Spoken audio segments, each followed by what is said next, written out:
तो मैं आज आप सबके लिए एक और हॉरर स्टोरी लेकर आया हूँ जो आप सबकी फाड़ कर रख देगा, आप सबके हाथ में दे देगा भाई।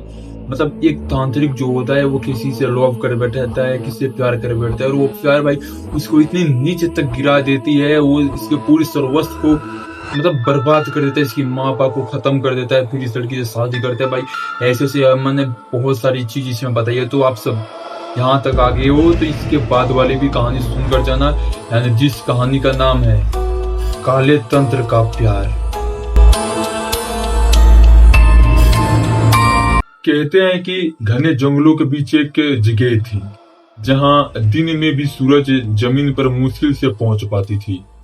सूरज नहीं मतलब सूरज की रोशनी बड़ा मुश्किल से पहुंच पाती थी उस जगह पे। उसी जंगल के अंदर एक पुरानी झोपड़ी में एक तांत्रिक रहा करता था, जिस तांत्रिक का नाम था कालीनाथ। कई सारे गांव के लोग कहते उस कालीनाथ के बारे में कि कालीनाथ एक तंत्र साधक है। कोई बोलता भाई ये कुछ कोई और, कोई साधु है, कोई तांत्रिक कह रहा। मतलब ऐसे बहुत सारी बातें उसके बारे में बनती। कभी बोलते कालीनाथ है कुछ और है, कभी कुछ और है, तांत्रिक है, कभी कुछ अघोरी है। मतलब बहुत सारी चीजें इसके बारे में बताई जाती थी, लेकिन ये असल में एक तांत्रिक साधक था। गांव वाले की बात की जाए तो गांव वाले उस कालीनाथ की झोपड़ी से बहुत ही दूर, लगभग 4-5-6 किलोमीटर दूर रहते थे। पता है क्यों? क्योंकि जब अमावस्या की रात आती थी तो उसके झोपड़ी के आसपास पहले लोग रहा करते थे, इसके साथ रहा करते थे। लेकिन एक दिन ऐसा हुआ कि उसके झोपड़ी के पास कोई इंसान गया था, तो जैसे ही अमावस्या की रात आती थी, उसी अमावस्या की रात को उसकी झोपड़ी के अंदर से मंत्र की आवाज, घंटियों की आवाज, चिल्लाने की आवाज, चीखने की आवाज आया करती थी।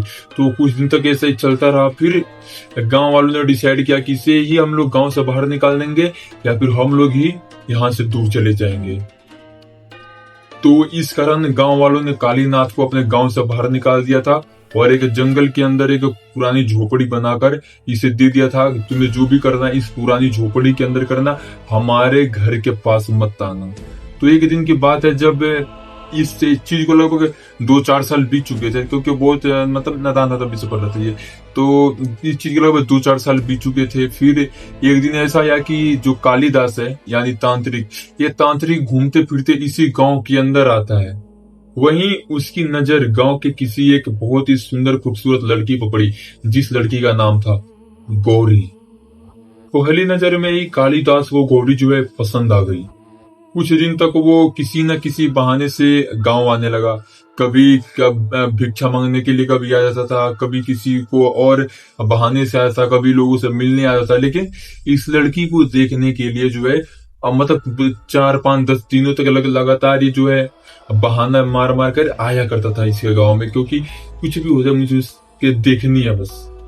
एक दिन की बात है जब एक दिन ये तांत्रिक जो है यहाँ पे आया था, तो तांत्रिक को और तांत्रिक ने इस लड़की को देखा यानी गौरी को देखा और गौरी ने इस तांत्रिक को देखा। तो तांत्रिक उम्र की बात की जाए तो इसकी ज्यादा उम्र नहीं थी, यही रही होगी 25 से 30 के बीच में, 27, 28, 29, 30 के बीच में रही होगी, 25 से 30 के बीच में रही होगी। इससे ज्यादा बिल्कुल भी नहीं थी, यानी पूरा नौजवान था वो भी।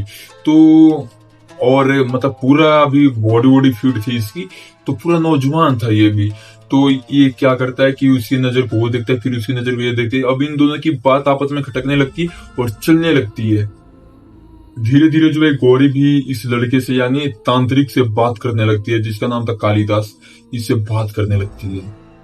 अब गौरी ने पूछा तुम कहाँ रहती हो, तो कालीनाथ ने एक सवाल बताया, सॉरी एक जवाब बताया कि तुम मुझे मत पूछो मैं कहाँ रहता हूँ। फिर गौरी ने बहुत ज्यादा जबरदस्ती किया, तो इसने बताया कि मैं, चलो तुम पूछ रहे हो तो बता दे रहा हूँ, मैं इसी जंगल में रहता हूँ, अकेले रहता हूँ। अब यह बात जैसे ही कालीनाथ यानी जो है तांत्रिक ने इस लड़की से बोला, तो जो गौरी है, गौरी के भी मन में कई सारी सवालें उठी कि भाई ये इतना बड़ा जंगल, लगभग 50-100 किलोमीटर तक फैला हुआ है जंगल है, उसी जंगल के बीच में ये रहता है, कैसे रहता है। लेकिन ये चाह कर भी उसे सवाल पूछ नहीं पाई, क्योंकि ये चाहती थी कि मैं मतलब ये जो है ना लड़की, ये भी इसे प्यार करने लगी थी, इसे लव करने लगी थी। तो इसलिए कुछ ज्यादा ना बोलते हुए इस बात को यहीं पे स्टॉप करती है और अपने लव वाली बातों को शुरू कर देती है।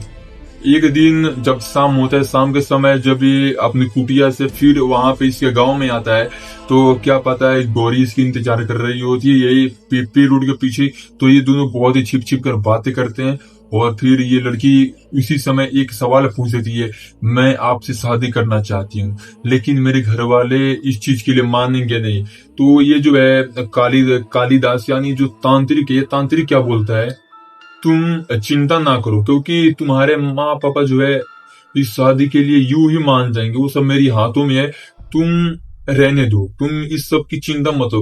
अब गौरी को इतना ये नहीं पता था कि ये कोई और यानी ये तांत्रिक है। इससे लगा भाई ये ना एक नॉर्मल सा इंसान है, भले ही कपड़ा काली काली पहनता हो ये सही है, लेकिन इसको लगता था पूरी मतलब जो है ना अलग है, जैसे अभी के जो लड़के होते हैं उनसे अलग है। लेकिन इसको दिमाग में ये नहीं था कि ये तांत्रिक है। लेकिन गौरी इतनी नादान थी ना भाई, कि गौरी को इतना तक भी पता नहीं था कि ये जो है कालिदास किस रास्ते में इसे लेकर जा रहा है। उस रात वो जंगल में अपनी झोपड़ी में पहुंचा, उसने एक पुरानी किताब निकाली और आधी रात को ही काला तंत्र करने लगा। अगली सुबह वो पहले जो है खेतों में मिलते थे, कभी पेड़ों में मिलते थे, जंगलों में मिलते थे, लेकिन अगली सुबह वो डायरेक्ट इसके घर पे चला गया। और ये जैसे उसे घर पे गया ना भाई, उसके घर वाले इतनी नरमी से इसके साथ पेश आ रहे हैं कि क्या ही बताऊं, जैसे ये कोई अपना हो, अपना खास हो। ऐसे ही कुछ दिन बीता रहा, भी उनके घर पे भी ये कभी कभी आने लगा, जाने लगा, आने लगा, जाने लगा, खाने पीने लगा उन्हीं के घर पे कभी कभी। तो कुछ दिन ये सब जो है इसके मम्मी पापा जो है ये जो है इस शादी के लिए मान गए। अब जैसे ये सब बातें गांव वाले को पता चलते कि जो है गौरी के घर वालों ने गौरी का रिश्ता इस तांत्रिक के साथ कर दिया है, तो गांव वाले भाई मतलब बौखला गए, जैसे उन लोग खून खोल गई ऐसे भाई। उन लोगों को बहुत ज्यादा अजीब लगी ये बातें। जिस परिवार ने कभी कालीनाथ को पसंद नहीं किया था, अचानक से वही परिवार कालिदास यानी तांत्रिक की तारीफों की पुल बांध रहा था। लेकिन वहां पे जो इनके घर में गौरी है, गौरी तो एक भाई अलग ही खुशी में वो जी रही थी। पता है क्यों? क्योंकि किसी को अपना मनपसंद कुछ चीज मिल जाता है ना, तो वो इतना खुश होता है, खुशी से वो रो देगा, या फिर भाई इतना खुश होगा कि ऐसा लगेगा उसको होश ही नहीं है, बेहोश में मतलब बिना होश में वो रहेगा भाई, कि भाई इतना ज्यादा खुश रहेगा वो। कुछ दिन की बात है, कुछ दिनों बाद इन दोनों की शादी जो है एक उसी जंगल के आसपास एक मंदिर थी, उसी मंदिर में इन दोनों की शादी हो जाती है। अब शादी उदी हो जाती है, अब शादी उदी होने के बाद जो इसके मम्मी पापा हैं वो अपने घर के लिए चले आते हैं, और कालिदास और बचते हैं गौरी। तो कालिदास और गौरी जो है, कालिदास ने गौरी को अपने जो जंगल के बीचों बीच एक कुटिया थी वहां पे लाया, और वहां से मिठाई उठाई सब मतलब खूब खाए पिए बढ़िया से रहे। अब तांत्रिक है भाई, समझ सकते हो आप सब। आगे आगे और भी ट्विस्ट आने वाले, आप सब रुकना। तो पहली रात सब कुछ सामान्य था, लेकिन उसकी अगले वाली रात वो गौरी की नींद अचानक 2:30 बजे के आसपास खुल गई, यानी आधी रात को खुल गई। उसे जो है अपनी झोपड़ी के बाहर से किसी के चिल्लाने की आवाज सुनाई थी। गौरी जो है कालीनाथ को जगाती है, आज उठो ना, अरे उठो, अरे उठो तो सही, ऐसे ऐसे बोल के मतलब जगाती है। अब आप सब जानती हो प्यार वाले होता है तो क्या होता है, तो बोलती आज उठो तो सही, बाहर कोई चिल्ला रहा है, देखो तो जा करके। अब कालीनाथ जो है अब ऐसे उठते, अबे यार कोई नहीं है, सो जाओ जा करके, सुबह देखेंगे कौन है, अभी सो जाओ सो जाओ। अब ये जैसे ही ऐसे सोने के लिए गया, वैसे ही दरवाजे पर 3 बार दस्तक होते किसी की, ठक ठक ठक। गौरी जो है पूरी तरह डर चुकी थी और इसको यूं जगाया, अरे उठो यार, देखो तो बाहर कोई आया है। अब कालीनाथ यूं चिल्लाते हुए, क्या यार तुम सोने नहीं देंगे, मतलब बहुत सारी फलाना ठिकाना बोलकर ये सब। ये गौरी जो है उसकी मतलब डर उड़ के बेड पर अपनी बैठी हुई थी, और ये जो है कालीनाथ ये उठा अपने बिस्तर से और गया गेट खोलने के लिए बाहर। कुछ देर बाद जब वो वापस आया बाहर से, तो उसके हाथ में गौरी ने देखा कि लाल कपड़े में लिपटा हुआ कोई चीज है। गौरी बिस्तर से बैठे हुए पूछी, है ये क्या है, और वो भी 2:30-3 बजे रात को, कौन लाकर दिया तुम्हें? अरे यार दिखाओ दिखाओ, मुझे भी दिखाओ, आखिर इसमें है क्या चीज। कालीनाथ जो है उसकी सवालों का एक भी जवाब नहीं दिया और उसे चला गया रखने के लिए। अब फिर वहां से रह कर आता है, फिर सो जाता है। फिर जब सुबह होती है तो सुबह ये सब अपना खाना वाना जब खा रहे थे, तो गौरी जो है बात बात में बोलती है कि क्यों ना हम अपने मम्मी पापा को थोड़ी दिनों के लिए यहाँ पे बुला ले। कालीनाथ का चेहरा अचानक से बदल गया और बोला, तुम्हें कहीं जाने की जरूरत नहीं है, ना ही किसी को यहाँ पे आने की जरूरत है। गौरी जो है ये बात जैसे ही सुनते गौरी पूरी की पूरी तरह हैरान हो चुकी है और इसे पूछी, क्यों क्यों नहीं जाऊं अपने घर। कालीनाथ जो है बिल्कुल शांत हो गए, इसके आगे एक शब्द भी जवाब नहीं दे रहा। गौरी चिल्लाए पे चिल्लाई जा रही है, क्यों नहीं जाऊं अपने घर, तुम बताओ मुझे क्यों नहीं जाना चाहिए अपने घर।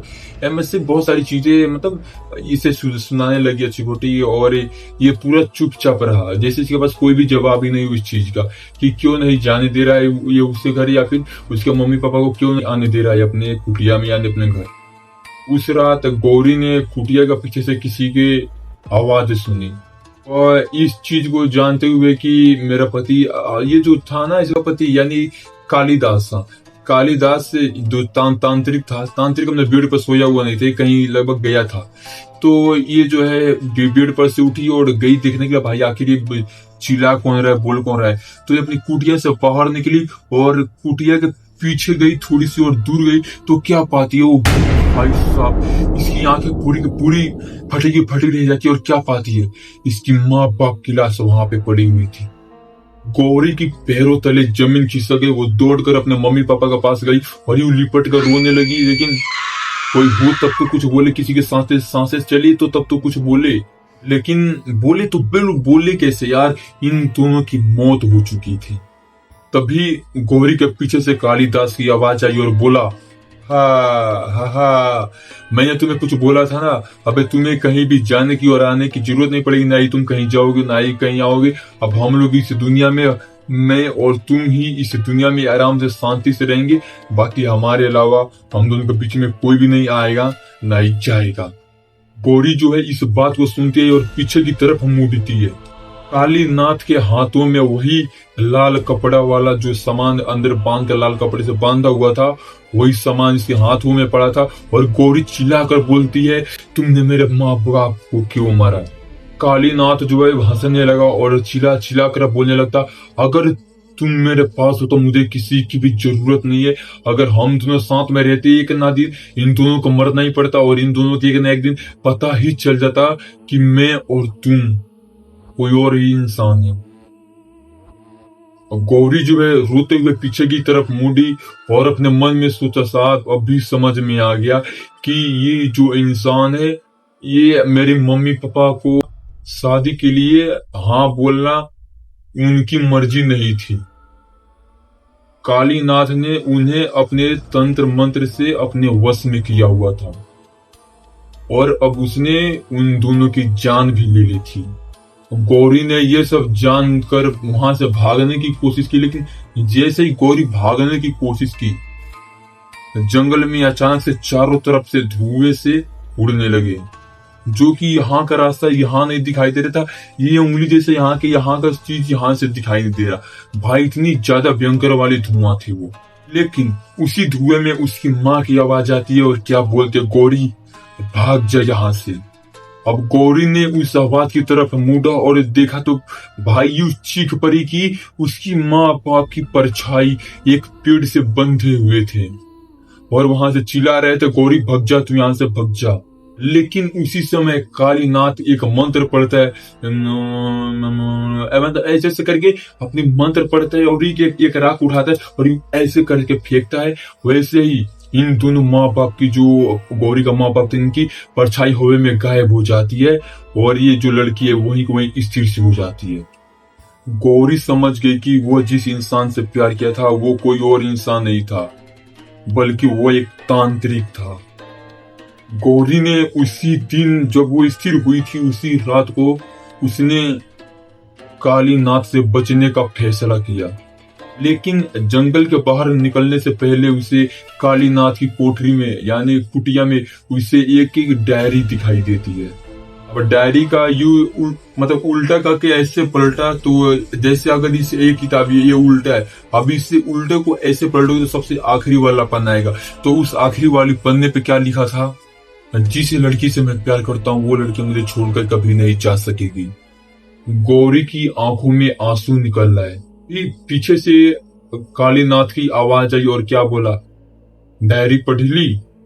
गौरी यूं पलट कर पीछे की तरफ देखी तो क्या पाती है, कालीनाथ जो है मेन गेट पर ही खड़ा हुआ था, कि आंखें पूरी तरह काली हो चुकी थी। वह धीरे धीरे मुस्कुराया और बोला, तुम मेरी अब सिर्फ पत्नी नहीं, तुम मेरी साधना का अब आखिरी हिस्सा हो। उस रात जो है जंगल में बहुत ही तेज आंधी आती है। झोपड़ी के अंदर से गौरी की चीखें सुनाई देती है। सुबह होते होते ही ये चीख, मतलब जो रात को आ रही थी ना चीख, ये चीख इतनी तगड़ी वाली थी कि जंगल को चीरते हुए सीधे गांव में जा रही थी। तो रात भर इसकी चीखें वो निकली। और फिर जब सुबह होता है तो सुबह, हालांकि रात को लोगों ने इस चीख को सुना था, क्योंकि बहुत ही जब रात होती है ना तो आप यहाँ पे बोल तो आपको लगता है आराम से बोलो, लेकिन ये आवाज कहीं और बहुत दूर दूर तक जाती है, क्योंकि वहां पे रात के समय हमेशा व्यू जो है आसपास का वातावरण शांत रहता है, तो आपकी आवाजें गूंजती है और बहुत दूर जाती है। तो ऐसे अगर ये धीरे से बोलोगे ना तो बहुत लोगों को सुनाई दे देगी आवाजें। और सोचो जब ये चीख रही थी तो कहाँ तक आवाज गई होगी। तो यही जब चीख रही थी ना तो इसकी आवाज जो है पूरे गांव वालों को सुनाई दी रात को। और सुबह जब वो गांव में पहुंचे तो क्या पाते हैं, कमरा कोठरी पूरा का पूरा खाली था। कालीनाथ भी गायब, गौरी भी गायब। लेकिन झोपड़ी के जो दीवार होती है, मिट्टी वाली जो दीवार होती है, उस मिट्टी के दीवार पर खून से क्या लिखा था, प्यार जब काले तंत्र से किया जाए तो मौत भी हमेशा सांस और सर के ऊपर से निकलती है और चलती है।